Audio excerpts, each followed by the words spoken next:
Hey there, everybody. I just got back from the Star Wars Unlimited pre-release event at my local game store, and I wanted to give you guys a download on what I think about Star Wars Unlimited. So I'm going to cover three things. I'm going to cover collectability, I'm going to cover how it plays, and then I'm going to give you an overall summary of how I feel. So let's start with how it plays. I had a lot of fun. I had more fun than I've had playing a game in a while. It was so refreshing to be playing something that felt truly different. One of the things that felt really different is the structure of turns. So each player is taking an action and then the other player takes an action. And this isn't like having a stack in Magic where it's action, counteraction, counteraction. It made the game feel like there was a little more strategic ways you're going to plan out this broad turn that, basically you and your opponent are going to take actions until you can't take actions anymore. So your first action should be something that might be possibly countering your opponent's next action. And so the decision trees and kind of way you structure a turn felt refreshing. I went 1 and 2, so obviously I'm not very good. This was my first 3 games ever playing, so these thoughts are very fresh in my head.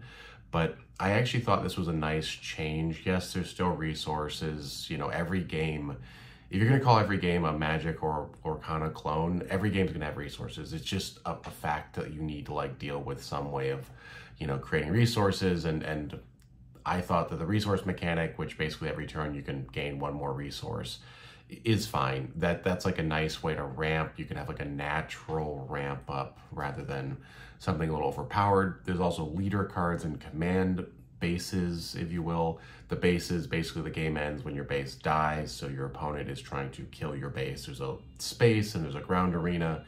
And one thing that was a little surprising to me is the inability to block your opponent. So your opponent anytime can use their characters, like, I have an Emperor Palpatine here. This is in the ground arena, and he can just attack the opponent's base directly. So I think in the limited format, which is what I was playing, essentially 6 packs is what you got with the pre-release kit. Then you built some decks, 30-card deck. A lot of fun to do that.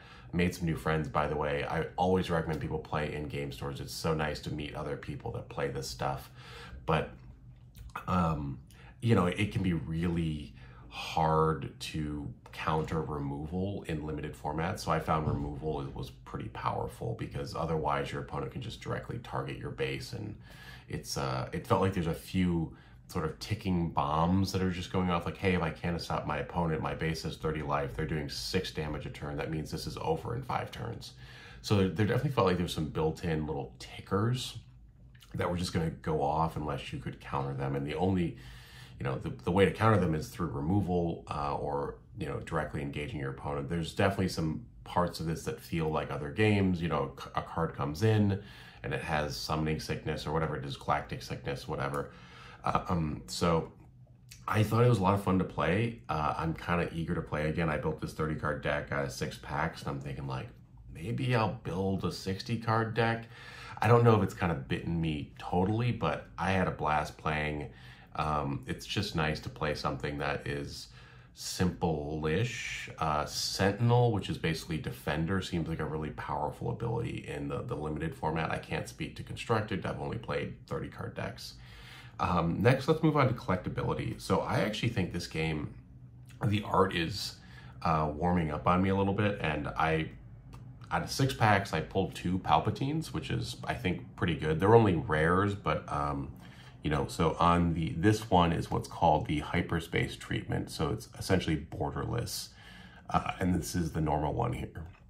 So there's just some pretty cool, I think, variations that the inner collector in me, and both of these also come in foil. So I'm like, oh, I need to find the foil. So each pack is going to have a foil, which could be any rarity. It's going to have a rare, and then it's going to have a base and a leader, which could also be a rare. So you get some interesting stuff in the packs. The pack's a little bit bigger. There's 16 cards. There's 5 rarities. You got common, uncommon, rare, legendary, and then there's a showcase foil, which is, I think, 1 per 12 boxes. So obviously I did not pull a showcase foil. A booster box, I believe, is 24 packs, so a little bit smaller than 36 with other games. But it seems like the collectability is pretty pretty fun. I could see myself getting into this. I don't know if I want to do like a master set collectability, but there's some nice chase cards in the showcase foils. The hyperspace treatment is actually cooler than I would have guessed. And they also have some pretty nifty accessories. So this is the game box. This is one of the few accessories that my game store actually had for sale. The rest were sold out. I think the play mats are pretty cool. I'd like to pick one of those up, but they're unfortunately sold out. But I got this as a little place here to stick a card. This is an example of a hyperspace treatment, so it's borderless, which, it's a small thing, but I think it makes it look nice. But nice little box inside. Even when I get into this game, it's always nice to have nice deck boxes. One thing that I forgot that I hate is tokens. So this game is going to use tokens. There's going to be damage counters for health.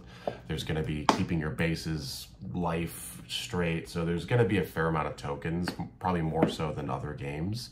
Fantasy Flight loves their tokens, so that's just something to keep in mind. If you don't like damage counters, if you don't like keeping track of health, then maybe this isn't for you. Okay, let's move on to final thoughts. I'd give this game like a B+. There seem to be a few kind of balancy issues. I'm only playing draft, but I had a lot of fun. Some of the art does it for me, some of the art doesn't do it for me, but I had more fun than I expected. And I think I'm kind of excited to see where this goes. It's also fun to see a Star Wars set that sort of has everything. So it has Emperor Palpatine, it has Vader, it has Kanan Jarrus from Rebels, it has Sabine. So there's kind of a really wide range of characters, and that's fun to play with and tinker around and build decks. So I am cautiously optimistic. Obviously, it's a Fantasy Flight game, so they could flight out in the night, if you will, again, like they did with Destiny. But as far as a first crack at an intro set, and I think they have like the next 3 years planned out or something. So they have a roadmap here. I am cautiously optimistic, and I think I'm going to be playing a bit more. The game comes out next week. I believe it's March 7th is the official release date. So you can only get pre-release stuff, but I'd encourage you guys to check out the game, read the rules, watch some videos. There's some really good tutorials. That's how I learned to play. Not hard to learn, probably pretty hard to master though. So those are my quick thoughts after my 1 and 2 day, which the 2 I lost were at least pretty close. So hopefully this is useful for folks. I think I'm gonna try to do a little more Star Wars Unlimited stuff as I get into it a bit more, but eager to see where things go. So thanks for hanging out, and I'll catch you guys next time.